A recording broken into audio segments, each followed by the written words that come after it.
My name's Garrett, and I'm from Vancouver. Back in the summer of 2018, I did something most people thought was crazy. I packed up my Jeep and drove 14 hours from British Columbia all the way to northern Montana, just outside Glacier National Park, to spend 2 weeks alone in a cabin I'd rented online. I was going through a rough breakup at the time. My girlfriend of 3 years, Melissa, had left me for someone she worked with, and I needed to clear my head.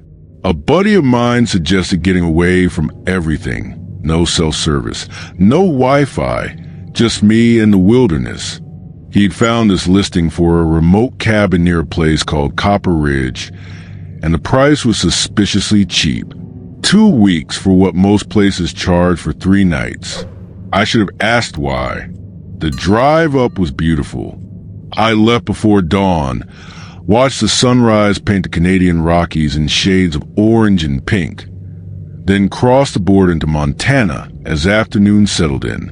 The paved roads eventually gave way to gravel, then the dirt tracks that hadn't seen maintenance in years.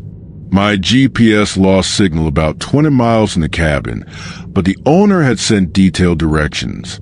Turn left at the lightning-struck pine, right at the boulder shaped like a bear's head, that sort of thing. I arrived just as the sun was setting, casting long shadows through the dense forest. The cabin was exactly as advertised, small, rustic, with a wood-burning stove and a propane-powered refrigerator. There was a hand pump for water outside, an outhouse about 50 feet from the main building, and absolutely no modern conveniences. It was perfect. The first 3 days were exactly what I needed.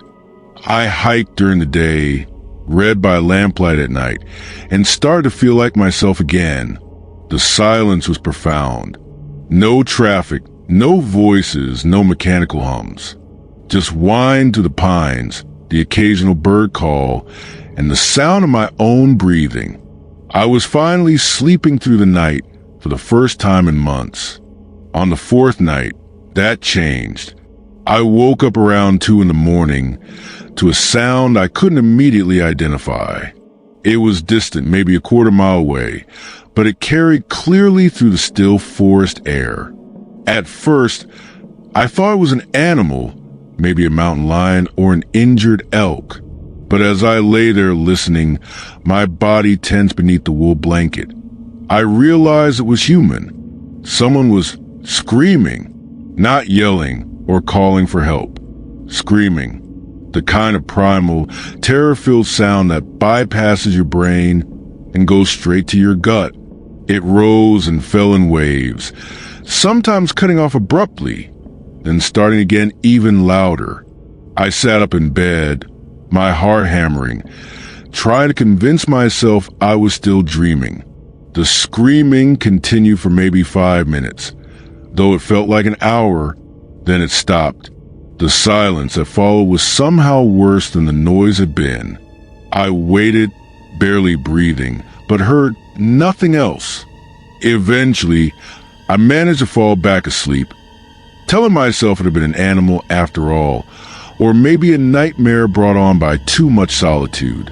The next morning, I almost convinced myself it hadn't happened. The forest was beautiful in the daylight, shafts of sun cutting through the canopy, birds singing their usual songs. I made coffee on the camp stove and sat on the cabin's small porch, watching a doe and her fawn pick their way through the underbrush. Everything seemed normal. That night, the screaming came again. Same time, around 2 in the morning. But this time it was closer, maybe only 100 yards away. And this time, I could hear words between the screams. Help me? Oh God, please help me. I grabbed my flashlight and stood by the door, my hand shaking so badly I could barely hold the light steady. Every instinct told me to go help, but something deeper, something primal, told me to stay exactly where I was. The voice was wrong somehow. Too perfect, too theatrical. Like someone imitating what they thought terror should sound like. Please, he's gonna kill me. Someone help. I didn't open the door. I stood there in the darkness, listening as the screams moved through the forest, circling the cabin. They'd come from the west, moved to the north, then the east. Whoever or whatever was making those sounds was deliberately walking around my cabin, testing me. When it reached the south side, directly behind the outhouse, the screaming suddenly stopped. I waited, my breath coming in short gasps, the flashlight beam trembling against the door. Then I heard footsteps on the porch. Not the heavy boots of a hiker or the uncertain stumble of someone injured. These were slow, deliberate steps, one at a time, pacing from one end of the porch to the other, back and forth, back and forth.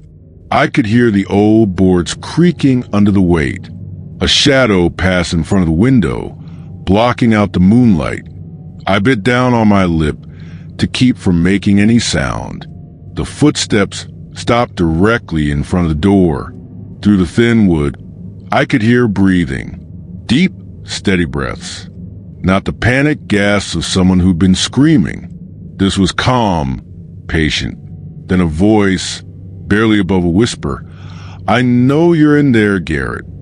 My blood turned to ice.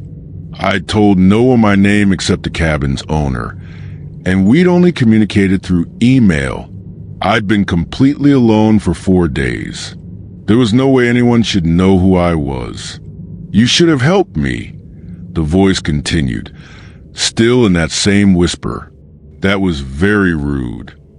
The door handle started to turn. I'd locked it earlier, a simple slide bolt I'd checked 3 times. But now I watched, frozen in terror, as the handle rotated slowly, testing the lock. The bolt held, but the door itself was old, the frame loose. If someone really wanted in, they could probably kick it open. "That's okay," the voice said, almost cheerful now. "We have plenty of time." The footsteps moved away, back down the porch steps. I heard them moving through the forest, the sound gradually fading. But I didn't move from that spot by the door. I stood there until the sun came up, my legs cramping, my flashlight dying, too terrified to even sit down. When dawn finally broke, I threw everything into my Jeep in under 20 minutes. I didn't care about the remaining 10 days I'd paid for. I didn't care about anything except getting out of there. As I was loading the last bag, I noticed something that made my stomach drop. There were footprints on the porch, muddy and clear in the morning light. But they weren't human. They were too large, the toes too long, the spacing all wrong. They circled the entire cabin, pressed up against every window, clustered around the door. I drove away faster than I should have on those dirt roads, looking in my rear view mirror every few seconds. About 5 miles from the cabin, I passed a small wooden sign I hadn't noticed on the way in. It was weathered and half in by brush, but I could just make out the words. Copper Ridge Psychiatric Hospital, closed 1987. I never contacted the cabin owner. I never tried to get my money back. And I never went camping alone again. 3 months later, I was scrolling through a hiking forum and came across a post from someone asking about cabins in the Copper Ridge area. The replies were all warnings. Stay away from that area. People go missing. One commenter mentioned that the old psychiatric hospital had housed some of Montana's most dangerous patients before budget cuts forced its closure. The patients were supposed to be transferred to other facilities. Supposed to be... I'm Sarah, and this happened last October when my husband Kevin and I rented a cabin in the Adirondacks of upstate New York for our 5th anniversary. We'd been planning this trip for months, looking at dozens of listings before settling on a place near Lake Placid that seemed perfect. It had everything we wanted: isolation, a view of the mountains, a wood-burning fireplace, and according to photos, a cozy charm that would make for a romantic getaway. The owner, an older woman named Mrs. Callahan, met us at the property to hand over the keys. She seemed pleasant enough, if a bit nervous. She showed us around quickly, pointing out where the firewood was stored, how to work the temperamental water heater, and which cabinet held the extra blankets. Then she paused at a door in the kitchen that I'd assumed led to a pantry. "This goes down to the basement," she said, her hand resting on the doorknob but not opening it. "The previous renters use it for storage, but I'd appreciate if you didn't go down there. The stairs are old, and I haven't had a chance to check them for safety." Kevin and I exchanged a glance but nodded. We weren't planning to do any exploring beyond the hiking trails anyway.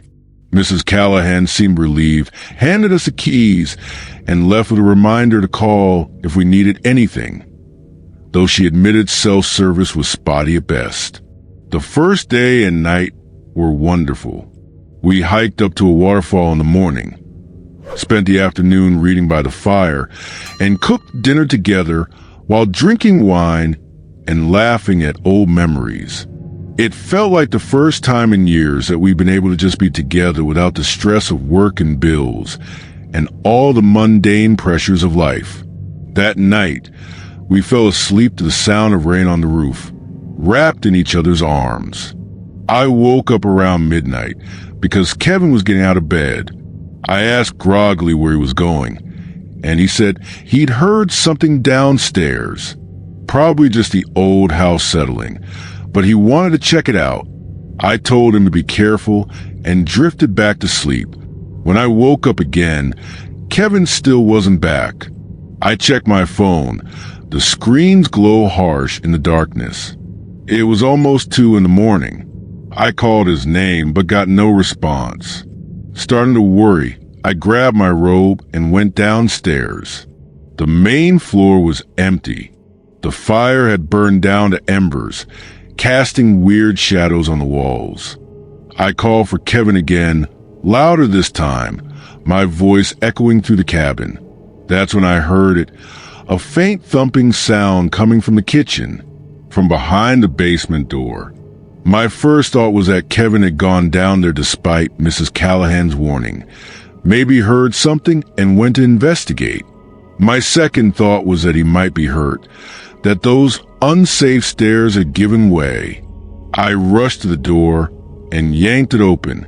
A set of wooden stairs descended into darkness. I flicked the light switch, but nothing happened. Dead bulb or no power to basement. I couldn't tell which. I called down, "Kevin, are you down there?" Silence. Then that thumping sound again, rhythmic and deliberate. 3 knocks, a pause, then 3 more knocks.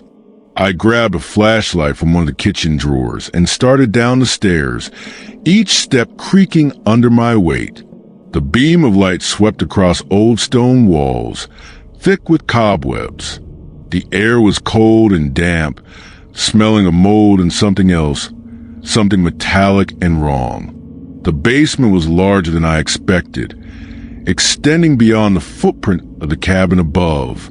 My flashlight picked out shapes in the darkness. Old furniture covered with sheets, stacks of boxes, a workbench with rusted tools. And in the far corner, a large chest freezer, the kind you find in a garage or shed. The thumping was coming from the freezer. "Kevin," I whispered, my voice barely audible. I moved closer, the flashlight beam shaking. The freezer was old, with a heavy lid, and an external lock that hung open. The thumping came again, 3 deliberate knocks from inside. I reached for the lid, my hand trembling. Every horror movie I'd ever seen flashed through my mind, screaming at me to turn around, to run back upstairs, to get out of the house. But if Kevin was in there, if he was somehow trapped, I lifted the lid. The freezer was empty, except for a piece of paper taped to the bottom. in neat handwriting. It said, "You should have stayed out of the basement." I heard footsteps on the stairs behind me. I spun around, flashlight raised like a weapon, and saw Kevin standing there in his pajamas, looking confused and half asleep. "Sarah, what are you doing down here?" Relief flooded through me, so intense I almost started crying. "You're okay." I thought, "I heard you come downstairs, and then there was knocking and—" "I just woke up," he said, rubbing his eyes. "You weren't in bed. I've been looking for you." We stared at each other in the dim flashlight glow, neither of us speaking. If Kevin had just woken up, if he'd never come downstairs, then who had I heard? What had made those sounds? Kevin saw the open freezer, the note. His face went pale. "We should go." We packed everything in 15 minutes, not even bothering to make the bed or wash the dishes. We just threw our bags in the car and drove away, leaving the cabin lights on and the door unlocked. Mrs. Callahan could deal with it. As we reached the main road, Kevin told me what had made him come downstairs. He'd heard knocking too, 3 knocks that seemed to come from the walls. But when he woke up, I was already gone. He'd checked the whole first floor before heading to the basement. Whatever had been in that cabin with us, it hadn't been human, and it had wanted us in that basement. We never heard from Mrs. Callahan, never got charged for breaking the rental agreement. I tried looking up the property online a few weeks later, but the listing had been removed. I searched for news about the area, looking for any explanation, and found an article from the 1970s about a man who'd owned a cabin near Lake Placid. He'd been arrested for keeping someone locked in his basement for 2 years. The victim had tried to signal for help by knocking on the walls and floor. 3 knocks at a time. Always 3 knocks. My name's Lucas, and I'm from Toronto. This happened 3 years ago when I went on a solo hiking trip through the White Mountains of New Hampshire. I'd been planning it for months, mapping out a route that would take me through some of the most remote sections of the national forest, with nights spent at established campsites or in the occasional trail shelter. On the 3rd day of my hike, I deviated from my plan. I'd heard about an abandoned fire lookout tower about 2 miles off the main trail, one of those old structures from before they had satellite monitoring. I had good weather, plenty of daylight left, and I figured it would make for some great photos. So I bushwhacked my way up a steep slope, following what looked like an overgrown trail, until I found it. The tower was probably built in the 1950s, a wooden structure about 40 feet tall with a small cabin at the top. The stairs looked questionable, but the cabin itself appeared intact. More importantly, I was exhausted, and the thought of spending the night up there with a 360-degree view of the mountains was too appealing to pass up. I climbed carefully, testing each step before putting my full weight on it. The cabin at the top was dusty but dry, with intact windows and a solid roof. Someone had been there before me, maybe another hiker like myself. There was a sleeping bag in the corner, some canned food on a shelf, and a logbook where visitors had signed their names. I added mine, noting the date and where I'd come from, then set my own sleeping bag and made dinner on my camp stove. As the sun set, I understood why someone had left supplies up here. The view was absolutely breathtaking, the mountains rolling away in every direction, painted in shades of purple and gold. I took probably 100 photos, watching as the light faded and stars began to emerge. I was just settling in for the night when I heard footsteps on the stairs. Heavy boots, climbing slowly and steadily. I assumed it was another hiker, maybe the person whose sleeping bag I'd found. I called out, "Hello? Someone there?" A man's voice answered, "Forest Service. Coming up." A minute later, a ranger appeared in the doorway. He was probably in his 50s, wearing the standard uniform, with a weathered face and a no-nonsense expression. He looked at me, then at my gear spread around the cabin, and frowned. "You know this tower is closed to the public," he said. "Been condemned for 5 years." I apologized, explained that I didn't know, and started packing up my stuff. He watched me for a moment, then shook his head. "It's late. You can stay tonight, but you need to be gone at first light. And don't go telling other people about this place. Last thing we need is some kid falling through these stairs and suing the Forest Service." I thanked him and asked if he wanted to share the space. There was plenty of room, and it seemed odd for him to climb all the way up here just to tell me to leave in the morning. He said he'd be fine outside, that he had rounds to finish. Then he left, his footsteps echoing down the stairs. I tried to sleep, but couldn't shake the feeling that something was off. It took me a while to figure out what bothered me. The ranger hadn't had a flashlight, no headlamp, no gear at all really. And how had he known I was up here? You couldn't see the tower from any of the main trails. Around midnight, I heard the footsteps again. Slow, steady, climbing the stairs. I sat up, thinking the ranger had changed his mind about sleeping outside. But the footsteps stopped just below the cabin, maybe 10 feet down. I waited for him to climb the rest of the way, but he didn't. He just stood there. "Hello?" I called out. No response. I grabbed my flashlight and shined it out the window, angling it down toward the stairs. There was no one there. The footsteps started again, this time descending. I counted them, 20 steps down, then silence. Then they started climbing again, the same 20 steps.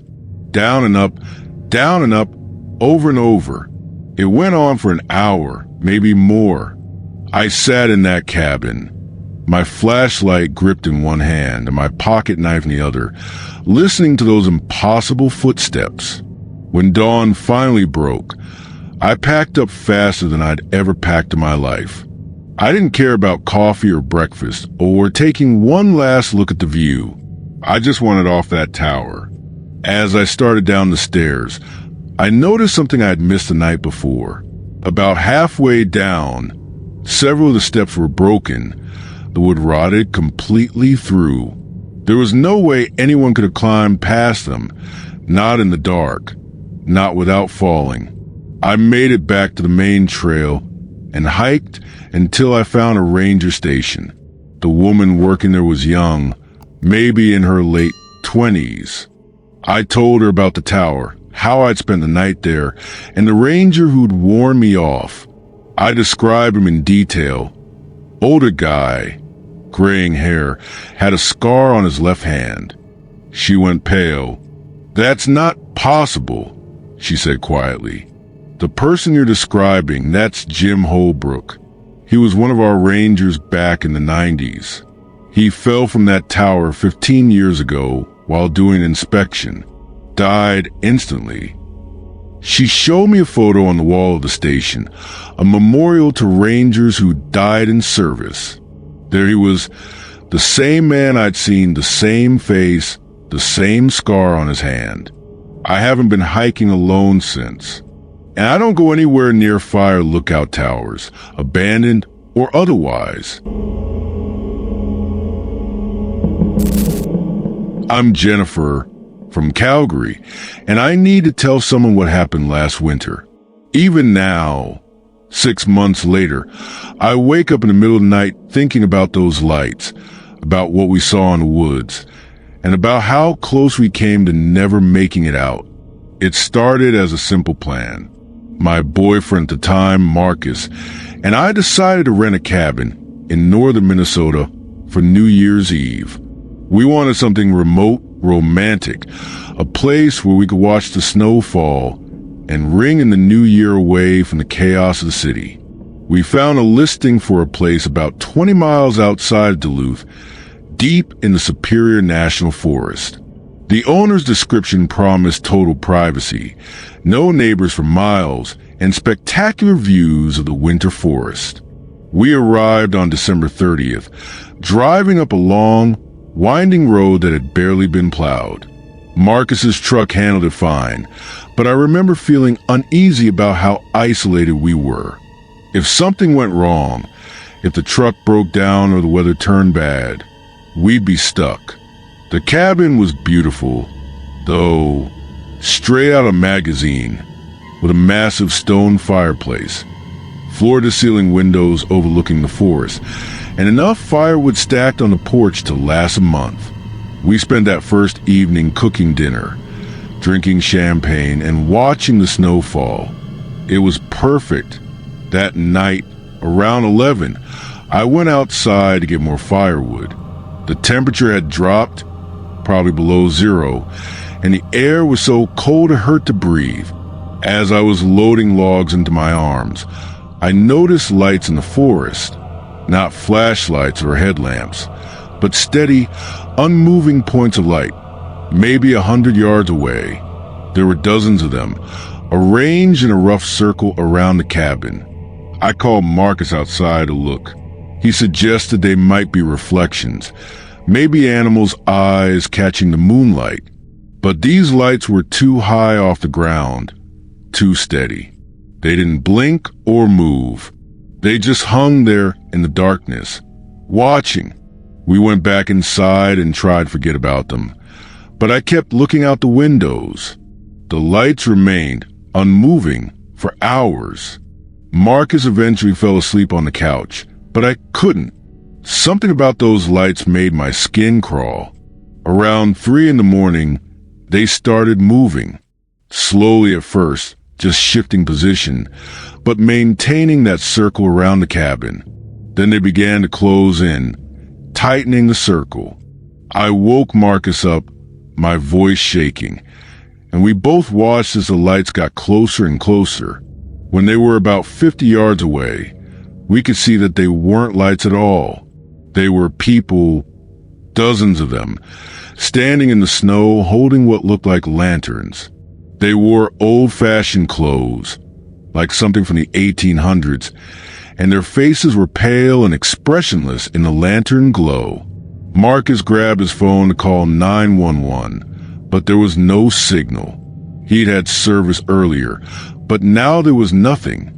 I suggested we get in the truck and drive out, but when we looked outside, we saw that the driveway was blocked.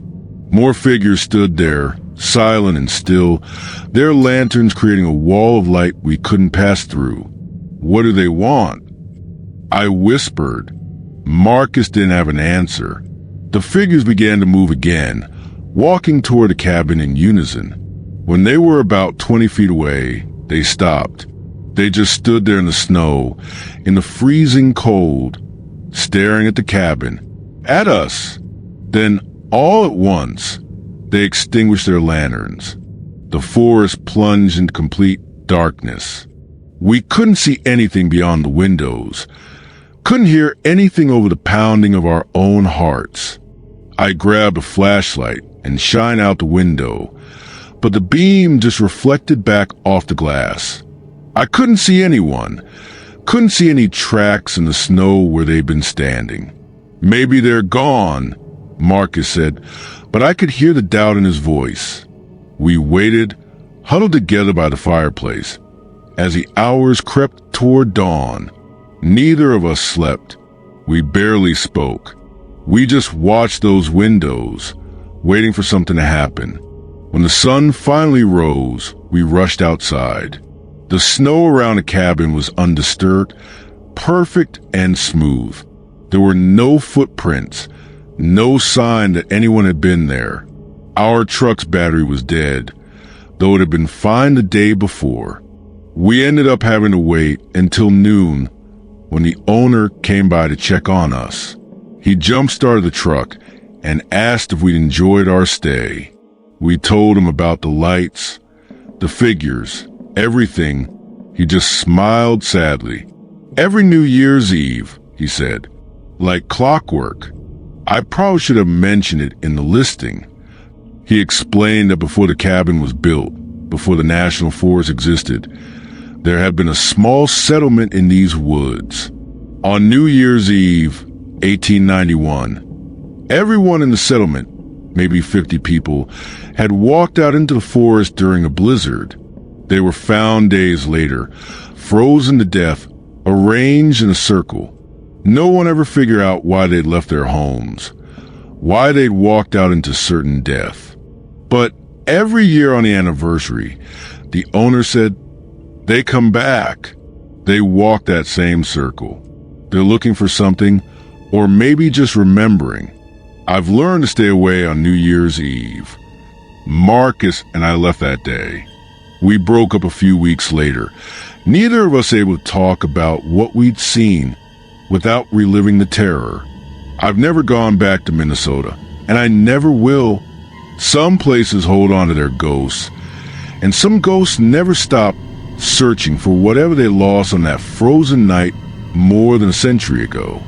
Sometimes late at night, I still see those lights when I close my eyes. And I wonder what would have happened if we'd opened the door, if we'd walked out to join them in their endless frozen circle. I'm glad I'll never know.